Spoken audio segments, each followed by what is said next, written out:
اعوذ باللہ من الشیطان الرجیم، بسم اللہ الرحمن الرحیم۔ رزق اور عمر میں کمی ہو جائے گی، یہ کام نہ کرنا،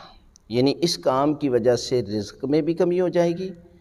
اور جو تیری زندگی ہے اس میں بھی کمی ہو جائے گی۔ وہ ایک کام کیا ہے کہ والدین کو ان کے نام سے پکارنا، یعنی نام لے کر اپنے والدین کو پکارنا۔ اللہ تعالیٰ نے قرآن مجید میں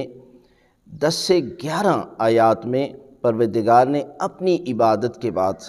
والدین کے ساتھ نیکی کرنے کا حکم دیا ہے، یعنی نہ نماز کا ذکر کیا ہے، نہ روزے کا ذکر کیا ہے، نہ حج کا ذکر کیا ہے، بلکہ فرمایا وَبِالْوَالِدَيْنِ احسانا،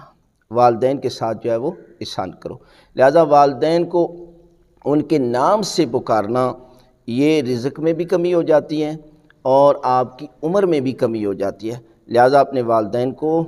اپنے نام سے نہ پکاریں، بلکہ ان کا نام جو ہے وہ ماں اور باپ کے، یعنی یہ لفظ جو ہے وہ زبان میں بولے جاتے ہیں،